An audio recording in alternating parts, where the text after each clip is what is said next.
अस्सलाम वालेकुम students, hopefully you all are doing great. हम लोग डेवलपमेंटल एम्ब्रियोलॉजी को डिटेल में स्टडी कर रहे थे। उसके लिए पहले हम लोगों ने स्ट्रक्चर ऑफ एंथर देखा, फिर हमने पोलन की फॉर्मेशन देखी, साथ ही साथ हमने माइक्रोस्पोरोजेनेसिस और माइक्रोगेमेटोफाइट को भी डिटेल में स्टडी किया। और आज हम लोग ओव्यूल का स्ट्रक्चर जो है उसको डिटेल में देखेंगे। अच्छा जी, ओव्यूल को किस तरह से डिफाइन किया जाता है देख लेते हैं। An ovule is a small structure located within the ovary of a flower containing the female gametophyte embryo sac and is responsible for producing seed upon fertilization। अगर आप लोगों को सामने वाली डायग्राम नजर आ रही हो तो उसके अंदर ओवरी का स्ट्रक्चर जो है वो नजर आ रहा है। ओवरी के अंदर बेसिकली एक स्मॉल सा स्ट्रक्चर प्रेजेंट होता है जिसको हम ओव्यूल कहते हैं।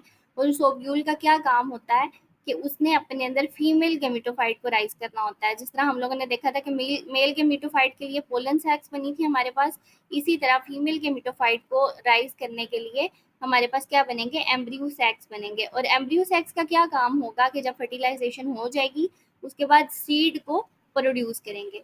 The ovule develops into a seed after fertilization and the surrounding ovary tissue matures into a fruit. अब जो ओव्यूल होगा जब फर्टिलाइजेशन हो जाएगी उसके अंदर तो क्या होगा कि वो ओव्यूल डिवेल्प हो जाएगा एक सीड के अंदर, और जो भी उसके इर्द गिर्द का सारा इंटरनल स्ट्रक्चर होगा वो क्या किस चीज़ के अंदर कन्वर्ट हो जाएगा, एक फ्रूट के अंदर कन्वर्ट हो जाएगा। The ovule is a crucial structure in the reproductive system of seed plants, playing a vital role in fertilization and development of seed। ये तो अंडरस्टूड सी बात है कि जिस तरह हमारे पास मेल गेमिटोफाइट का होना ज़रूरी था सेक्सुअल रिप्रोडक्शन के लिए प्लांट्स के अंदर, इसी तरह फीमेल गेमिटोफाइट का होना भी ज़रूरी था। और वो कहाँ से अराइज होंगे, ओवरी के अंदर जो स्ट्रक्चर ओव्यूल है वहीं से अराइज होंगे, तो लिहाजा इसका फर्टिलाइजेशन के अंदर एक क्रूशियल रोल है।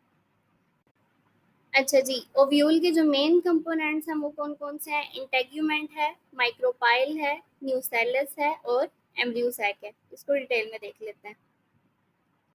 फर्स्ट ऑफ ऑल आ जाता है जी हमारे पास इंटेग्यूमेंट। इंटेग्यूमेंट कहते हैं किसी भी चीज़ की आउटर कवरिंग को जो किसी भी चीज़ को हार्ड सा स्ट्रक्चर देती है या टफ और रिजिड उसकी कंसिस्टेंसी को बनाती है। These are the protective layers surrounding the ovule. Generally, there are two integuments, the outer integument and the inner integument. जो ओव्यूल है उसके इर्द गिर्द हमारे पास दो होंगी प्रोटेक्टिव लेयर्स, और उन प्रोटेक्टिव लेयर्स में से एक आउटर इंटेग्यूमेंट है और एक इनर इंटेग्यूमेंट है। सामने आपको डायग्राम के अंदर नजर आ रहा होगा कि इंटेग्यूमेंट्स कौन कौन सी हैं। जो पिंक कलर की अलाइंड हैं वो इंटेग्यूमेंट्स हैं हमारे पास। They provide the protection to the developing embryo sac and help prevent desiccation. First of all आ जाता है जी हमारे पास इंटेग्यूमेंट। इंटेग्यूमेंट कहते हैं किसी भी चीज़ की आउटर कवरिंग को जो किसी भी चीज़ को हार्ड सा स्ट्रक्चर देती है या टफ और रिजिड उसकी कंसिस्टेंसी को बनाती है। These are the protective layers surrounding the ovule. Generally, there are two integuments, the outer integument and the inner integument. जो ओव्यूल है उसके इर्द गिर्द हमारे पास दो होंगी प्रोटेक्टिव लेयर्स, और उन प्रोटेक्टिव लेयर्स में से एक आउटर इंटेग्यूमेंट है और एक इनर इंटेग्यूमेंट है। सामने आपको डायग्राम के अंदर नजर आ रहा होगा कि इंटेग्यूमेंट्स कौन कौन सी हैं। जो पिंक कलर की अलाइंड हैं वो इंटेग्यूमेंट्स हैं हमारे पास। They provide the protection to the developing embryo sac and help prevent desiccation. First of all आ जाता है जी हमारे पास इंटेग्यूमेंट। इंटेग्यूमेंट कहते हैं किसी भी चीज़ की आउटर कवरिंग। अच्छा जी, नेक्स्ट हम स्टडी कर रहे हैं ओव्यूल के अंदर एक और स्ट्रक्चर को, दैट इज माइक्रोपाइल। माइक्रोपाइल क्या है? This is a small opening eight one end of the ovule formed by the integuments. Integuments की मदद से एक ओपनिंग बनती है, यानी कि एक साइड पे इंटेग्यूमेंट्स जो हैं वो अपने स्ट्रक्चर को रोक देंगे ज़रा, या फिर वहाँ पे उनका स्ट्रक्चर ब्रेक हो जाएगा तो एक स्मॉल सी ओपनिंग बन जाएगी जिसको हम लोग माइक्रोपाइल का नाम देते हैं। The micropyle allows the entry of the pollen tube during fertilization, facilitating the fusion of male and female gametes। अब इस माइक्रोपाइल का काम क्या है? बेसिकली जो पोलन ट्यूब आनी है, ट्यूब सेल्स ने जो पोलन ट्यूब बनानी थी ताकि वो स्पर्म सेल्स को रिलीज कर सकें ओवरी के अंदर या ओव्यूल के अंदर, उसकी एंट्री को पॉसिबल बनाने के लिए एक रास्ता देने के लिए माइक्रोपाइल जो है वो अपना काम करेगा।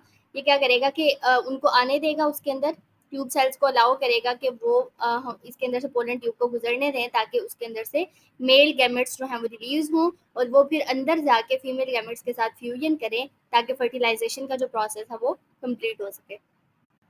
नेक्स्ट पार्ट जो ओव्यूल का है वो है nucellus. This is the central part of the ovule composed of parenchyma tissue. जो सेंट्रल पार्ट है बिल्कुल ओव्यूल का, उसको हम लोग न्यूसेलस का नाम देते हैं।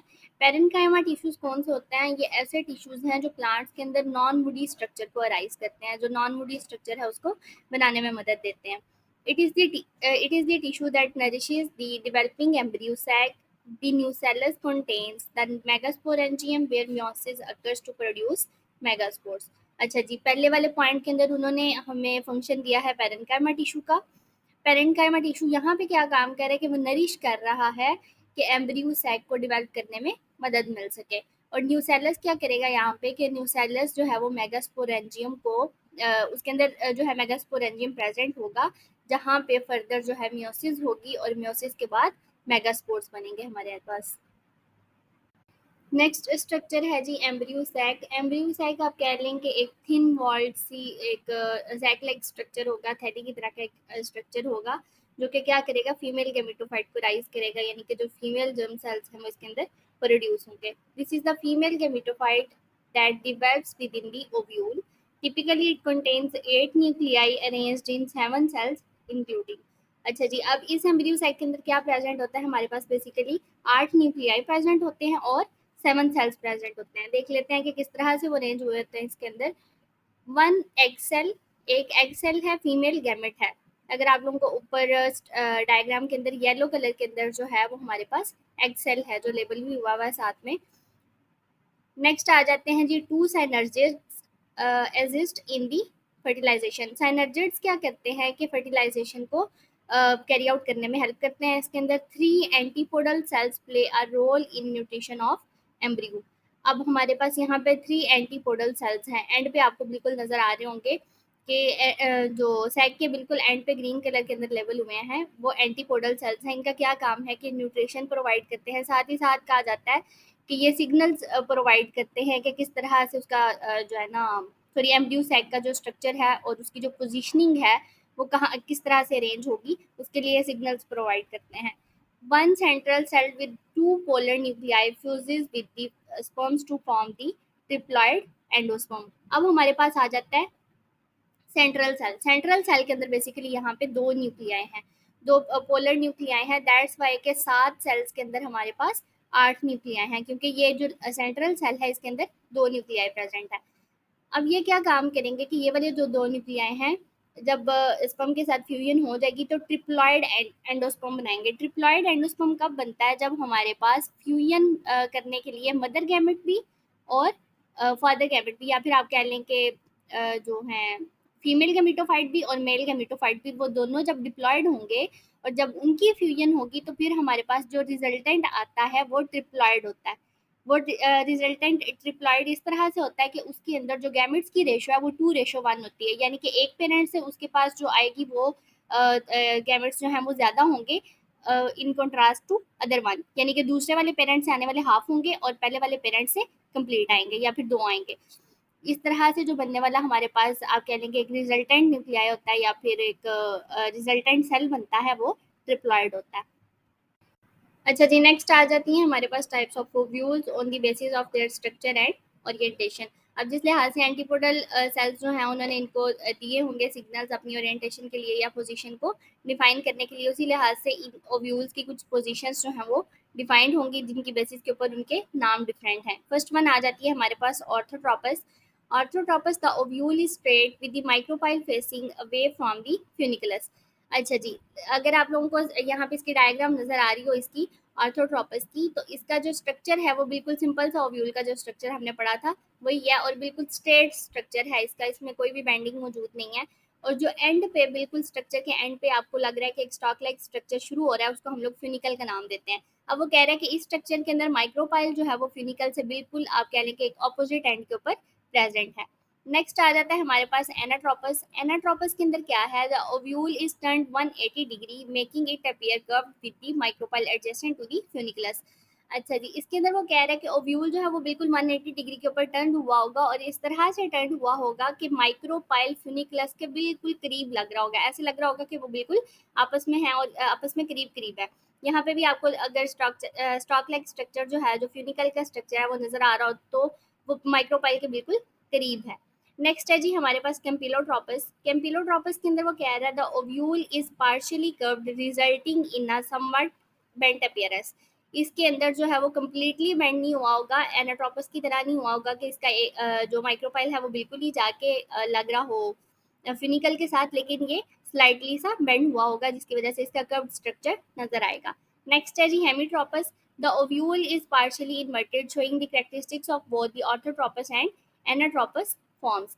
अच्छा जी हेमीट्रोपस के अंदर आप देखें कि राइट एंगल के ऊपर जो है वो बेंड हुई होगी ओव्यूल हमारे पास, और इसके अंदर दोनों करेक्टरिस्टिक्स किस तरह से हैं कि अगर हम लोग बिल्कुल राइट हैंड से देखें तो इसका स्ट्रक्चर जो है वो ऑर्थोट्रोपस की तरह लग रहा है, और अगर हम लोग इसकी बेंडिंग की तरफ ध्यान दें तो फिर ये किसी ना किसी हद तक एनाट्रोपस से मिलता जुलता है। क्यों? क्योंकि अगर ये कम्प्लीटली बिल्कुल बेंड हो जाएगा तो एनाट्रोपस की तरह हो जाएगा, और अगर ये बिल्कुल स्ट्रेट हो जाएगा तो ये ऑर्थोट्रोपस की तरह हो जाएगा। ये बेंड हुआ हुआ नहीं है, नॉट लाइक द कैम्पिलोट्रोपस, लेकिन इसके अंदर थोड़ी थोड़ी कैरेक्टरिस्टिक्स जो है वो ऑर्थोट्रोपस और एनाट्रोपस की प्रेजेंट है। अच्छा जी ओव्यूल का जो रोल है फर्टिलाइजेशन के अंदर उसको देख लेते हैं एक दफ़ा। Upon pollination the pollen grain germinates on the stigma and forms a pollen tube that grows towards the ovule through the micropyle. अब इसके अंदर हम लोगों को पता है कि जब पोलन बन गए थे पोलन्स, तो उसके बाद वो लोग जाके स्टिग्मा के ऊपर अटैच हो गए थे और फिर फर्दर वहाँ से पोलन ट्यूब जनरेट हुई थी जिसने एंड पे माइक्रो ओव्यूल तक जाना था। The pollen tube delivers two sperm cells into the embryo sac. अब ये वाले स्पर्म सेल्स जो हैं जो जनरेटिव सेल्स है हमारे पास बने थे, ये वाले स्पर्म सेल्स जो हैं पोलन ट्यूब इनको डिलीवर करेगा कहाँ पे जाके एम्ब्रियो सैक के अंदर। एम्ब्रियो सैक कौन सी जगह है जहाँ पे हमारे पास बेसिकली फीमेल गमेटोफाइट प्रेजेंट है। One sperm fertilizes the egg cell forming the zygote with the other sperm fuses with the two polar nuclei creating the triploid endosperm that will nourish the developing embryo। अब इस बात को थोड़ा सा समझ लें कि इसके अंदर डबल फर्टिलाइजेशन होती है। डबल फर्टिलाइजेशन किस तरह से होती है कि दो स्पर्म्स प्रेजेंट थे, एक स्पर्म आया उसने एक एग सेल के साथ जो ओव्यूल के बिल्कुल टॉप पे एग सेल हम लोगों ने देखा है पीछे स्ट्रक्चर के अंदर प्रेजेंट होगा, उसके साथ फ्यूजन करेगा और एक जाइगोट को बना देगा।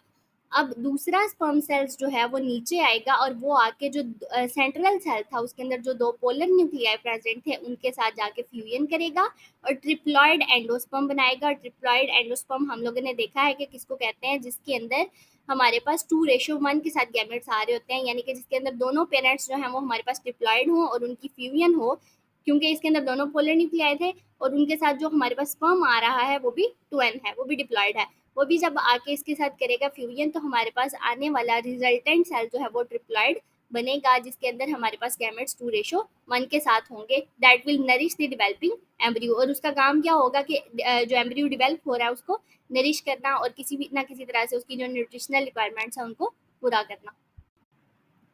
Thank you for watching this video. Hopefully ये आप लोग के लिए बहुत ज़्यादा हेल्पफुल रही होगी। फिर भी अगर आप लोगों की कोई क्वेरीज हैं तो आप मुझे कमेंट सेक्शन के अंदर इन्फॉर्म कर सकते हैं। मज़ीद आप लोगों को इस तरह की वीडियोस चाहिए तो भी बताइएगा। मज़ीद ये कि इस वीडियो को आप लोग ज़्यादा से ज़्यादा शेयर करें, अपने फैलोज़ के साथ लाइक करें, चैनल को सब्सक्राइब नहीं किया अभी तक तो सब्सक्राइब करें। स्टे ट्यून्ड, स्टे ब्लेस्ड, अल्लाह हाफिज़।